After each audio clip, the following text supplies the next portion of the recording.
Entonces, la parasitología estudia al parasitismo. ¿Correcto? Esa asociación que hay entre individuos de diferente especie. Parásito viene de la palabra para, que significa al lado de. ¿Sí? Al lado de. Entonces no se olvide. Es decir, este individuo que requiere de este huésped para poder vivir. Por esa razón es que el parásito utiliza al huésped de dos maneras. De manera directa y de manera indirecta. De manera directa, utilizándole al huésped como su alimento. De manera indirecta, en competencia con el huésped por el alimento. Ejemplos. A ver, de manera directa. Yo tengo, por ejemplo, un piojo, como la que mostramos en esta imagen. Este piojo me utiliza a mí como su alimento, porque es un insecto hematófago, se alimenta de mi sangre. ¿Sí? De repente, por ejemplo, Leishmania, el que causa la UTA, viene el zancudo, un flebotómido, al succionarme sangre, me deposita el parásito. Y el parásito me hace una úlcera, porque se está alimentando de mí de manera directa. De repente ese ácaro, Sarcoptes scabiei, el que causa la sarna, que se alimenta de mi estrato córneo de la piel y me hace una serie de galerías y una serie de lesiones. Entonces, de manera directa. Pero ese parásito también puede utilizarme de manera indirecta, en competencia conmigo por el alimento. Ejemplo, yo tengo una tenia, esa tenia a nivel intestinal, y yo me alimento, hago una serie de procesos metabólicos para degradar el alimento, y antes de que sea absorbido, la que le absorbe en mayor cantidad es la tenia. Entonces la tenia se beneficia, yo estoy desnutrido. De repente anémico, uno de los síntomas de esa parasitosis. Miren, no me está lastimando a mí, sino que está utilizando el alimento con la cual yo me voy a beneficiar. Yo me voy a beneficiar. ¿Sí? Ahora, puede ser que depende la gravedad de esa asociación, si es hematológico, si es tisular, si es intestinal. No es lo mismo, por ejemplo, una sintomatología a nivel intestinal, o de repente si tiene ubicación cerebral. ¿Sí? Entonces, esta asociación es lo que nosotros tenemos que estudiar. ¿Sí? De ese parásito, seguramente le vamos a estudiar su morfología, le vamos a estudiar su clasificación, el tipo de parásito, su relación con su huésped, le vamos a estudiar a ese huésped también su factor inmunológico, su edad, el medio ambiente, las condiciones para la cual se desarrolle, se pueda dar esta interacción entre los dos. ¿Sí? Entonces, eso es lo que nosotros tenemos que estudiar en la parasitología. Entonces, en resumen, el parasitismo es una relación íntima y obligatoria entre dos individuos de diferente especie. Un individuo se llamará parásito y el otro individuo el huésped u hospedador. Sí, esa asociación. Entonces tengo yo a un parásito y tengo yo a un huésped. El parásito es un ser vivo que para subsistir necesita vivir temporal o permanentemente sobre o dentro del huésped. Ya veremos los tipos de parásito. Si decimos sobre el huésped, de repente la vamos a llamar ectoparásito. Si decimos dentro del huésped, seguramente le vamos a llamar endoparásito. Y de otros que son los hospedadores, de los cuales el parásito depende metabólicamente para su supervivencia. ¿Sí? Para su supervivencia. Entonces acá tenemos a este parásito.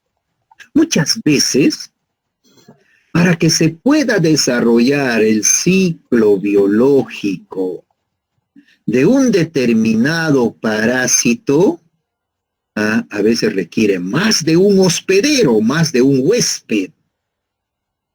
A veces requiere que su estado larval esté un huésped definitivo, un huésped, y el estado adulto requiere de otro huésped. Entonces ahí hablaremos también que en el huésped van a haber tipos de huéspedes. De repente huésped intermediario, de repente huésped definitivo, de repente el ciclo biológico tiene más de un huésped intermediario. Iremos primero huésped intermediario, segundo huésped intermediario. Sí, esta asociación que se da es bien su generis. Es bien su generis. ¿Correcto? Entonces tenemos acá ese parásito. Entonces, la parasitología estudia los parásitos, ¿no? Y es la ciencia que estudia el parasitismo, donde voy a tener a estos dos individuos que le decía, parásito, el que se beneficia, y huésped u hospedador, el que se perjudica, el que se perjudica. Pero no es lo mismo decir parasitosis y parasitismo.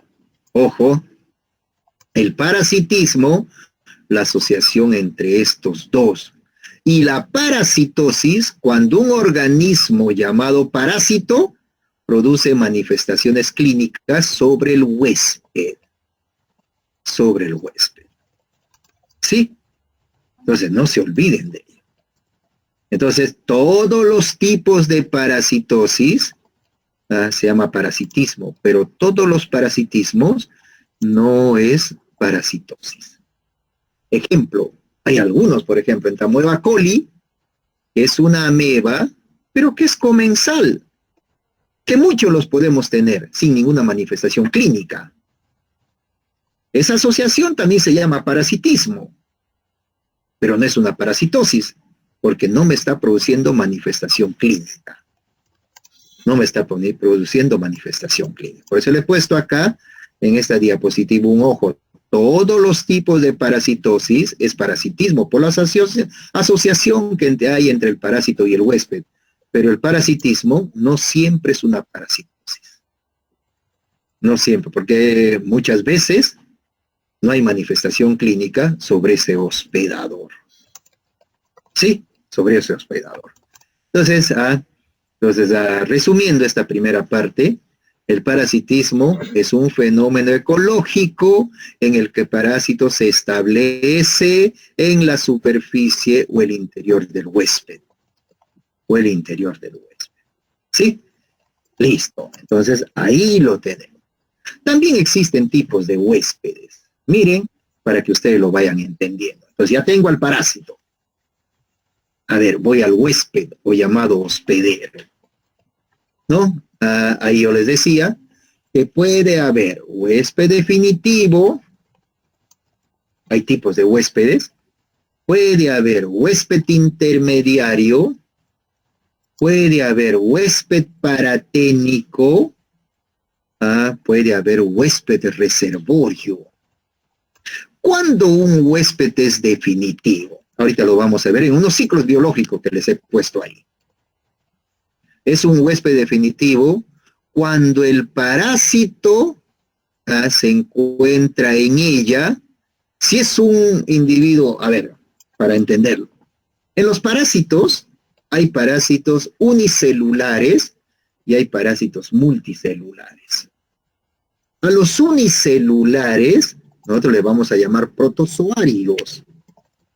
Y a los multicelulares son metazoarios. ¿Sí? Un unicelular, de repente Plasmodium, de repente Giardia, de repente Entamoeba, de repente Balantidium, Cryptosporidium, etc. Unicelular. ¿Sí?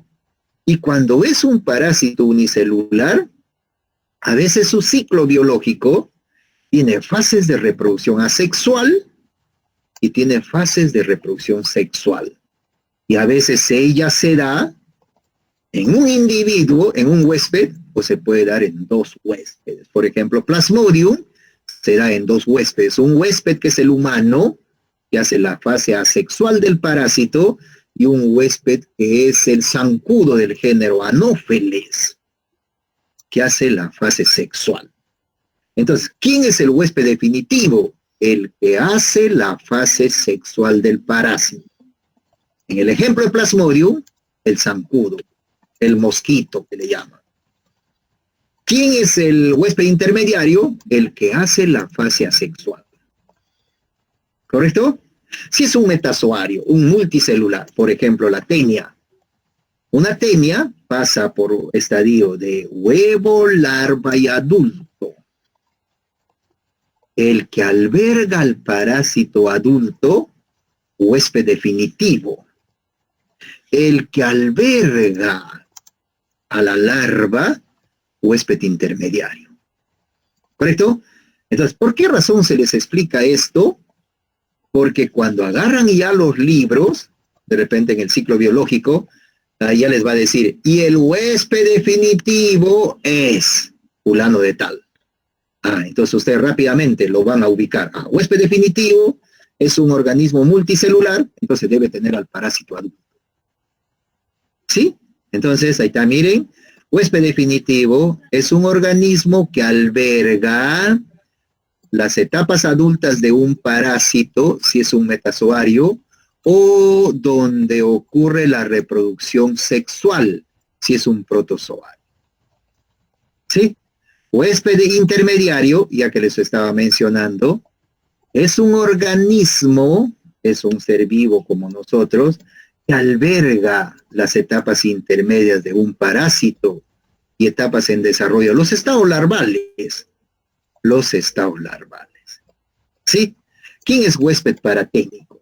Un huésped paraténico, ahorita vamos a ver un ciclo, por ejemplo, en Diphyllobothrium pacificum, a partir del huevo sale una larva ciliada que se llama coracidio, que busca a un huésped intermediario, que es un crustáceo, un copépodo. En ella se desarrolla la fase asexual. Ahí se produce una larva que se llama procercoide. A ese copépodo hay plantas, y los copépodos forman parte del plancton marino. Es alimentado por peces planctónicos. Y en ella se desarrolla el otro estado larval, segundo huésped intermediario. Pero a este pez hay otros peces que la comen. Entonces come a este pez y lleva la fase larvaria, que pasa de uno al otro huésped, pero en este huésped no se desarrolla.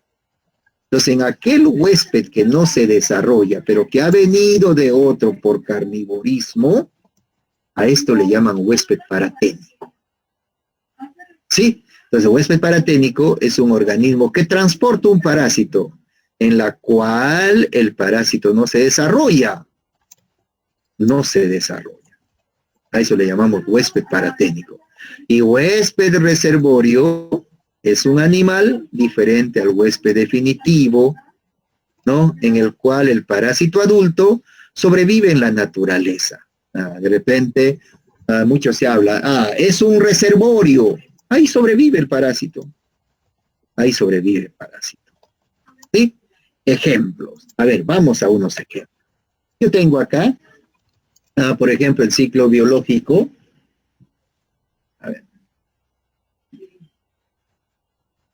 Tenemos el ciclo biológico de Taenia solium. Quiero que sepan que Taenia solium, su huésped definitivo es el humano.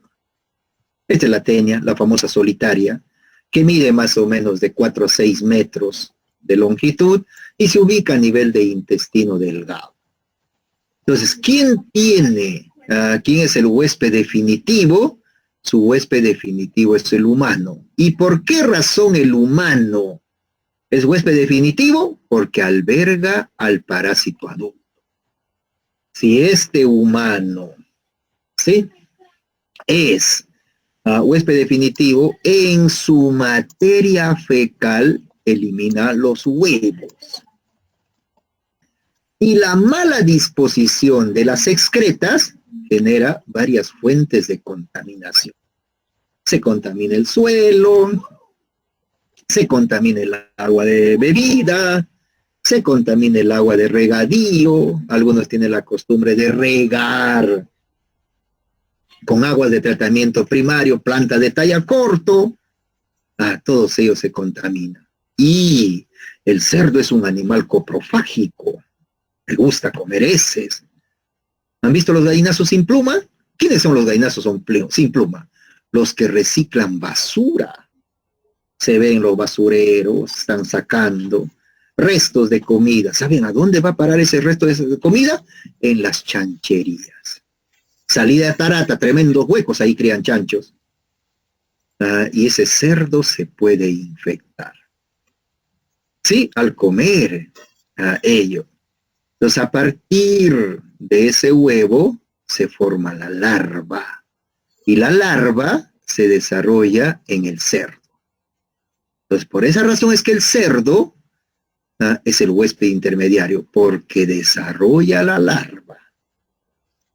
Preferentemente esa larva se ubica en el músculo del cerdo. ¿Y cómo se puede infectar el huésped definitivo, que es el humano? Comiendo la larva en carnes insuficientemente cocida.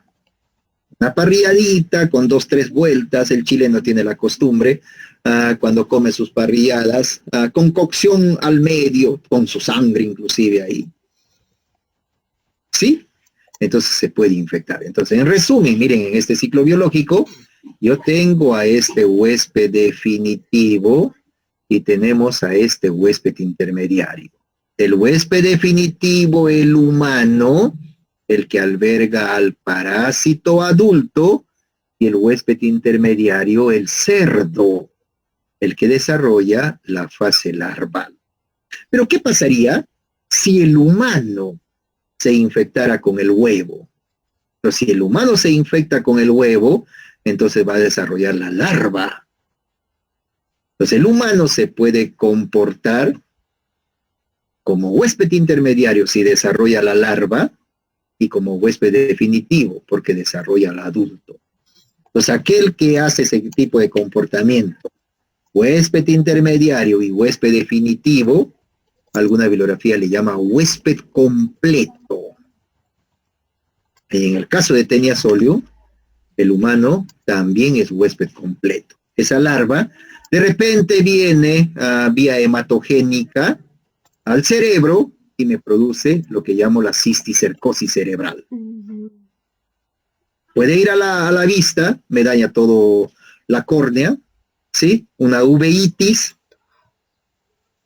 ¿Cuánto de nosotros de repente tenemos en nuestro músculo? Pero en nuestro músculo ahí se va a calcificar. ¿Sí? Entonces, miren, acá tenemos un ejemplo. Por ejemplo, acá yo tengo una Taenia que se llama Diphyllobothrium pacifico. Yo parasitado, mi materia fecal va al agua, al mar, por ejemplo, en Chimbote, es impresionante la cantidad de desagües que van al mar, chicos. Se van al mar. Y la ciudad de Chimbote está a orillas de mar. Está a orillas de mar. En Chimbote hay cantidad de fábricas de conservas y harinas de pescado. Uno cuando va a llegar a Chimbote, 5 kilómetros antes ya huele un olorcito así de ese humo que se ha generado en la producción de harina de pescado y todo. Y el chimbotano, cuanto más apesta la ciudad, está más contento, porque tiene plata en el bolsillo, hay producción. Hay producción. Acá si se van a Vila Vila, en Vila Vila también el desagüe de Vila Vila va al mar. Frente a Vila Vila hay unas rocas, y yo me fui a muestrear por ahí, y en medio de las rocas estaba el tubo, ahí donde vienen los desagües. Espero que no sea así Boca de Río. Aunque en Boca de Río todos esos tienen silos, ¿no? Pero les aseguro que gran parte va al desagüe, ¿no? Al mar. Entonces, si nosotros estamos parasitados, mi materia fecal a través de esos desagües van al mar. En el mar, este huevo embriona y sale una larva ciliada que se llama coracidio. Coracidio que busca el primer huésped intermediario, que es un crustáceo, que forma parte del plancton marino que les decía. Este se llama copépodo. Y en este copépodo se desarrolla esta larva que se llama procercoide en la cavidad corporal de este crustáceo. Esta copépodo forma parte del plancton marino y los crustáceos son ingeridos por peces pequeños, ¿no? Y peces planctónicos, ¿no? Que al ser ingerido este crustáceo, en su músculo se desarrolla la larva plerocercoide. Entonces yo puedo tener acá, primer huésped intermediario, el crustáceo, el copépodo, segundo huésped intermediario, el pez. Pero hay peces depredadores que se alimentan de estos pececitos infectados. Acá se ha desarrollado el plerocercoide. Al ingerirle, este plerocercoide pasa a este pez carnívoro, depredador. Entonces, este es el huésped paraténico, porque no está desarrollando forma evolutiva. Sencillamente, la forma evolutiva se ha desarrollado en este pececito. Entonces, ¿cómo se infecta el humano? Ingiriendo a este pez crudo o mal cocido. Entonces, acá yo voy a tener, en este ciclo, huésped definitivo, el humano, primer huésped intermediario, el crustáceo, segundo huésped intermediario, el pececito, este huésped paraténico, este pez carnívoro, este pez depredador. Este es el paraténico. En el anterior no. En el anterior hablábamos de que el cangrejo desarrolla a partir de la cercaria la metacercaria. Y si hay metacercaria desarrollado en ese cangrejo, entonces el cangrejo ya no es paraténico, es segundo huésped intermediario. ¿Sí? ¿Me dejo entender? Entonces ahí ustedes lo tienen. Los tipos de parásitos, nosotros lo podemos ir ubicando por su tiempo de permanencia en el huésped, por su localización en el huésped, por su especificidad hacia el huésped, por su ciclo biológico, por su adaptación a la vida parasitaria, etc. ¿Sí? Vamos a ir detallando algunos de ellos, pero de repente en esta primera lámina hacer un poco de comentario. Por ejemplo, por su tiempo de permanencia en el huésped, hay parásitos perennes y hay parásitos temporales. El perenne siempre va a estar ubicado en el huésped, sobre o dentro de ese huésped. El temporal, de repente en alguna etapa de su vida requiere de ese huésped, o solamente de repente para alimentarse, trepa sobre el huésped, se alimenta y vuelve a irse. ¿Sí? Eso es por su permanencia. Por su localización en el huésped, algunos pueden estar sobre ese huésped o algunos pueden estar dentro de ese huésped. Si es sobre el huésped, le vamos a llamar ectoparásito. Si es dentro del huésped, lo vamos a llamar endoparásito. Por su especificidad en el huésped. Por ejemplo, acá hay dos términos, vamos a ir viendo luego, lo vamos a describir. Los etenoxenos significa que para que el ciclo se desarrolle, sí y solo sí tiene que ser ese huésped. Por ejemplo, para que se produzca la malaria y se desarrolle Plasmodium, uno de sus huéspedes o el único huésped que hace fase asexual del parásito el humano. Eso se llama estenoxeno. Estrecha especificidad entre el parásito y el huésped. ¿Sí? O, por ejemplo, euriceno, débil especificidad. ¿Qué significa ello? La fase adulta se puede desarrollar en el humano o se puede desarrollar en algún animal. Y en ese animal puede ser un, qué sé yo, una ave, puede ser un mamífero, y en ese mamífero puede ser un cánido, de repente los perros y su compañía, puede ser un úrcido, de repente los osos, de repente puede ser los ovinos. Es decir, al parásito para su supervivencia no le interesa cuál es el huésped. Requiere uno. Entonces, débil especificidad. ¿Sí?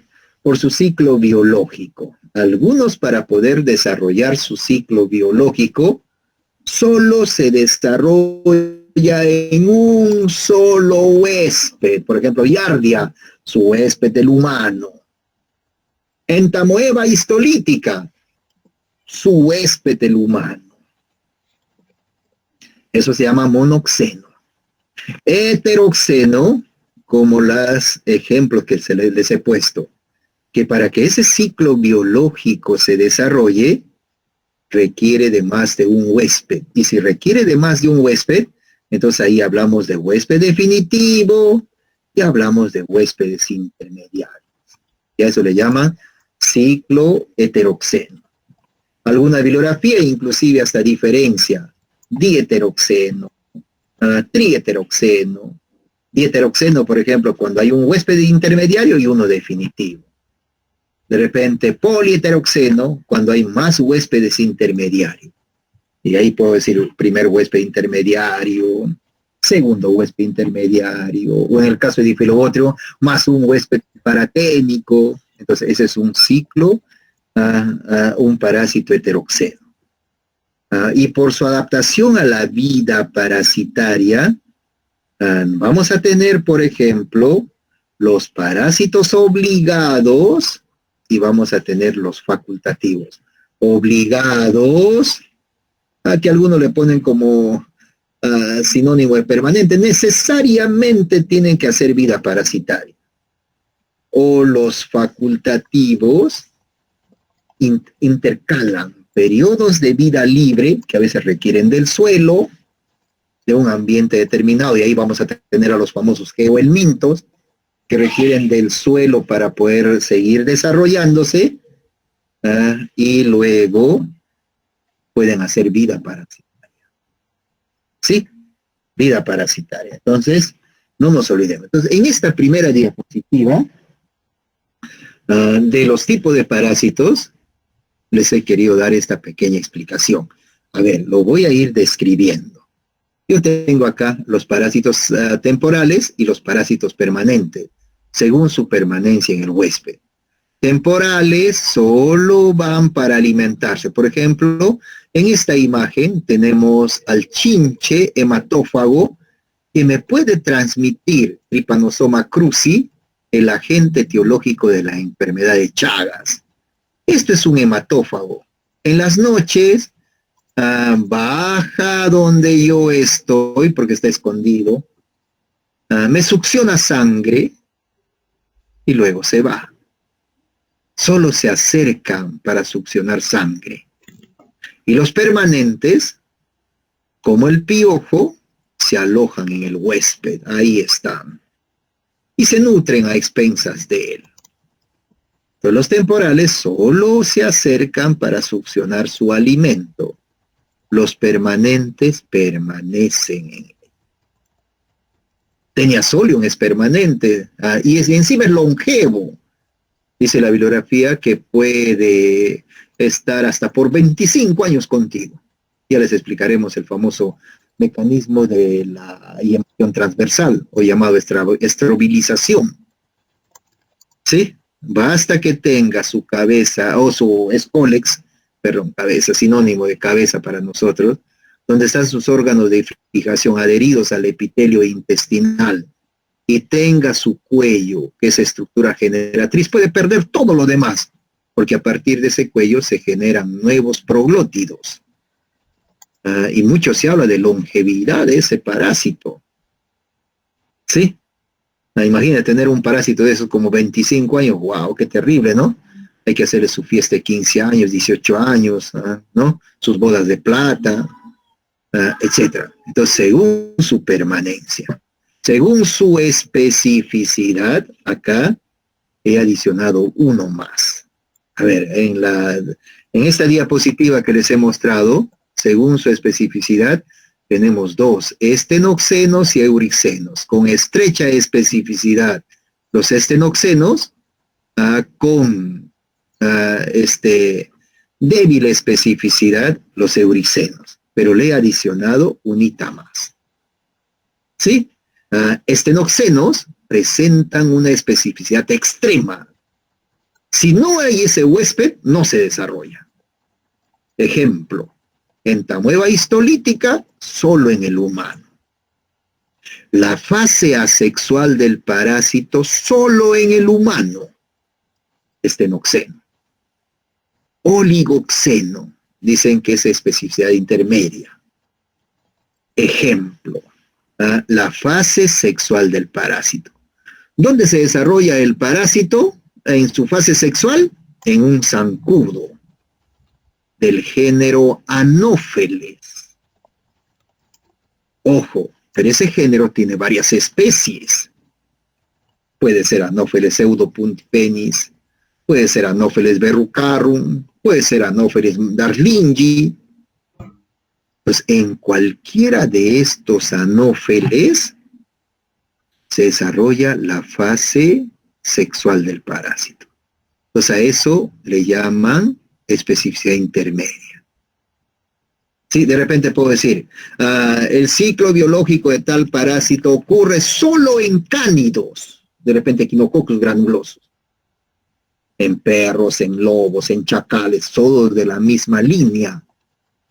Eso se llama oligoxenos.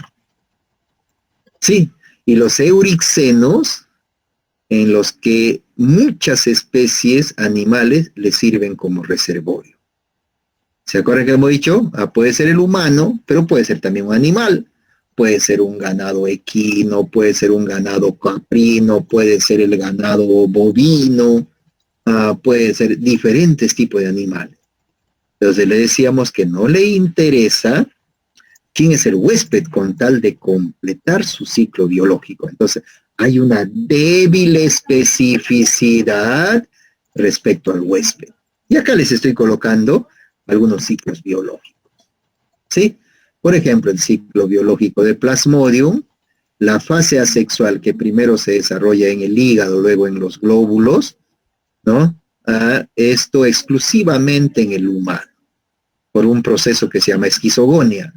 Y la fase sexual por gametogonia en un zancudo del género Anopheles. Entonces, miren, acá tenemos. Pues como hay varias especies de Anopheles, ciclo oligoxeno. Estenoxeno, ¿no? Estenoxeno, exclusivamente la fase sexual en el humano. Por ejemplo, este otro ciclo. Yo tengo acá este otro ciclo, el ciclo de Echinococcus granulosus. Este es el parásito del perro. Hay que tener mucho cuidado con el perro. Algunos tenemos la costumbre de subir a los perros a nuestra cama, ¿no? Ese es un graso error. Ese es un graso error. ¿Sí? Entonces, miren, este es un parásito que mide más o menos de 5 a 6 milímetros, parásito pequeño, una tenia, pero su larva, la hidátide, puede medir hasta el tamaño de una pelota de fútbol. Imagínense que esa larva hidátide se ubique a nivel de hígado, wow, intervención quirúrgica, una hidatidosis hepática. ¿Sí? Entonces, el ciclo biológico tiene como huésped definitivo a un cánido, ciclo oligoxeno. Listo, parásito de tipo oligoxeno, porque requiere en los cánidos de especies diferentes. Y la fase larvaria se puede desarrollar en cualquier tipo de huésped. Puede ser ganado ovino, puede ser ganado caprino, puede ser el mismo perro, puede ser accidentalmente el humano. Entonces, la larva del parásito es mediante un ciclo eurixeno, débil especificidad, y un ciclo oligoxeno, el adulto, de especificidad intermedia. Y un estenoxeno, el humano, como este ciclo de Plasmodium, porque Plasmodium en su fase sexual sí y solo sí se desarrolla en el humano. Se desarrolla en el humano. ¿Correcto? Entonces ahí para que ustedes lo puedan ver, ahí está un poquito más grande todavía de lo que recién les acabo de explicar. Seguramente cuando ya comenzamos a individualizar de cada uno de estos parásitos que les estoy mencionando en el ciclo, ¿sí? En los diferentes huéspedes o ciclos o tipos de parásitos, ya lo vamos a describir con toda su profundidad, ¿no? Entonces, según su ciclo biológico, si requiere de un solo huésped, se llama monoxeno. Si requiere de más de un huésped, se llama heteroxeno. No, acá requiere una sola especie para completar su ciclo. Este heteroxeno requiere de por lo menos 2 especies. Y cuando hablamos de 2, acuérdense que ya hablamos de huésped intermediario y huésped definitivo. Ejemplos. Miren, esto es un nematode. Este es un nematode que se llama Ascarilumbricoides. Ascarilumbricoides se desarrolla solo en el humano. Un solo huésped. Ciclo monoxeno. ¿Sí? Aquí tenemos ciclo monoxeno. O acá, por ejemplo, un heteroxeno. De repente, esta es la famosa fasciola hepática. Este es el adulto, acá tenemos al huevo, esto se llama miracidio, esto se llama metacercaria. Por ejemplo, su huésped natural es un animal herbívoro. Accidentalmente se puede infectar el humano y me produce una distomatosis hepática. Sí, ya hablaremos sobre ella. Miren, evacúa por su materia fecal el huevo. De este huevo se desarrolla el miracidio busca un caracol, donde en el caracol se desarrolla el esporocisto, la redia, la cercaria que abandona, se posesiona sobre una planta, y este animal herbívoro al comer esta planta se puede infectar. Entonces yo tengo acá un ciclo heteroxeno con más de un huésped, donde si hay más de un huésped, uno de ellos, como el caracol, que al albergar la fase asexual, acá pueden ver las formas larvarias, sería el huésped intermediario, y en este ejemplo, este ovino, el huésped definitivo. Ciclo heteroxeno. Sí, ahí está, por su obligatoriedad, que decimos, hay algunos que son parásitos facultativos, ¿no? Son capaces de vivir como parásitos cuando se le da la condición apropiada. Y los obligados, el parasitismo es imprescindible. El parasitismo es imprescindible. Ejemplo, a ver. Hay las famosas miasis. ¿Qué cosa es una miasis? La miasis es una enfermedad, una infección producido por estados larvales de moscas. De moscas. ¿Sí? De moscas. Ejemplo, a ver, hay la miasis primaria o biontófaga que le llaman, a las miasis secundaria o necrobiontófaga, y hay las miasis accidentales. Entonces, ¿cuáles son los parásitos obligatorios? Que el parasitismo, para que ese parásito pueda sobrevivir, es imprescindible. Si el piojo no tiene para alimentarse, la pulga no tiene para alimentarse de sangre, va a morir. Entonces es necesario el parasitismo. Y eso se llama parásito obligatorio. ¿Sí, chicos? ¿Qué más tengo por acá? Miren, para que ustedes vean. De repente, a ver, en el origen del parasitismo nos dice a nosotros. Antiguamente, todos los individuos eran de vida libre. Los que ahora son parásitos, seguramente vida libre. Pero por algún mecanismo, ¿no? Estos parásitos de vida libre. Vamos a suponer, yo o ese animal, a través del agua de bebida, o a través de ese alimento mal cocido. Antiguamente nuestros ancestros comían carne cruda, eran carnívoros. Las plantas que comían ni siquiera los lavaban. Si hasta ahora algunos no lavan las plantas, ¿no? O lo mal lavan, ¿sí? Ya vamos a hablar al respecto, la cantidad de tesis que hemos hecho respecto a parásitos en alimentos.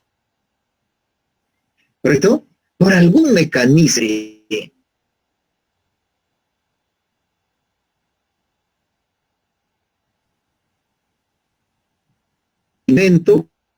entonces ya no lo dejaron y se han comenzado a evolucionar, a especializar. Sí. Igual que un perrito de la calle.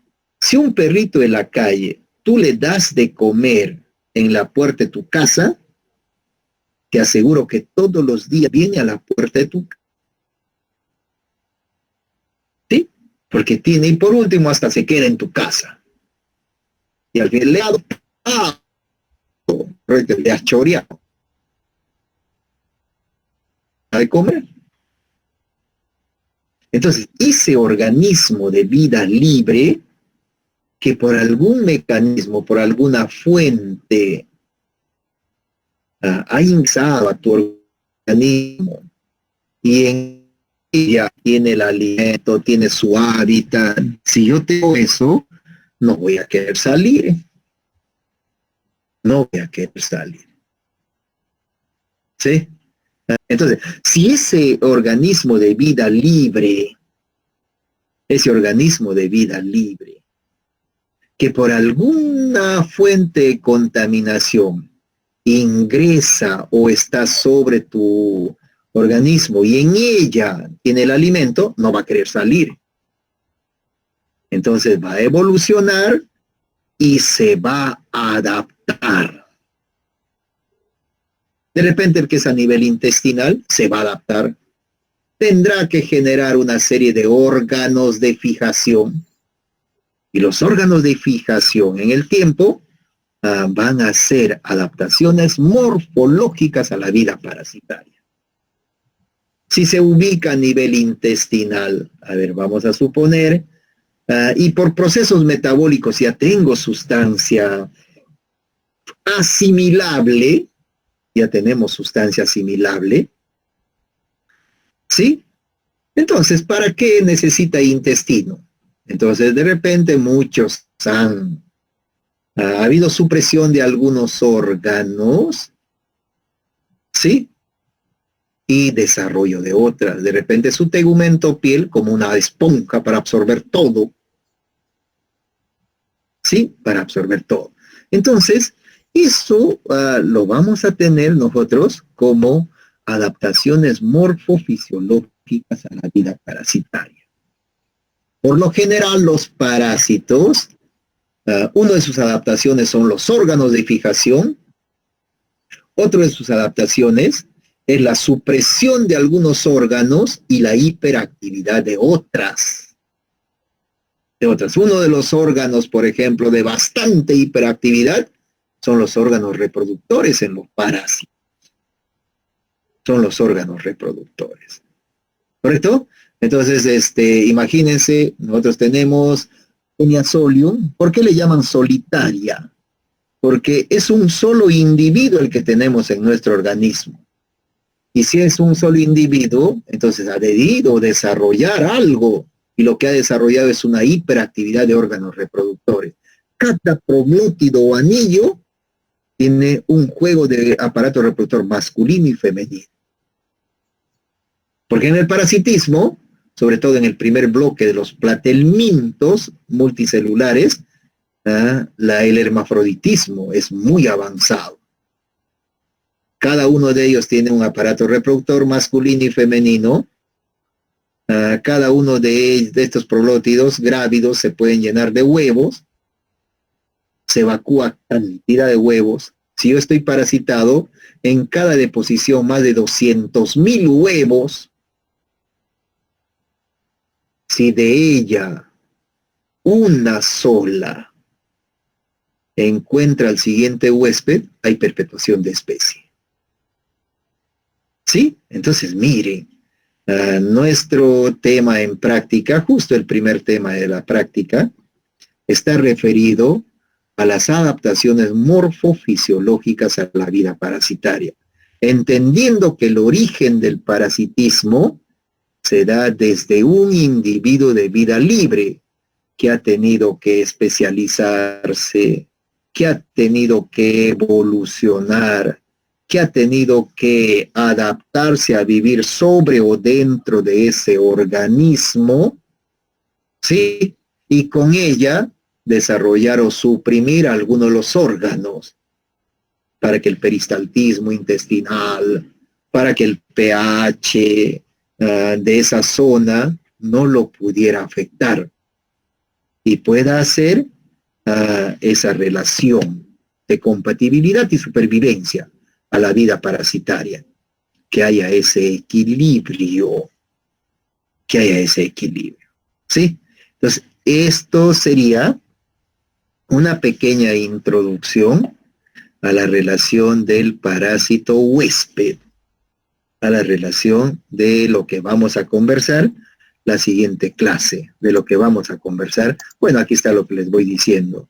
Hay algunos efectos que vamos a hablar, por ejemplo, por parte del parásito, la asociación por parte del huésped, la virulencia y el daño que nos puede producir, ya sea traumático, mecánico, tóxico, exfoliatriz, etcétera.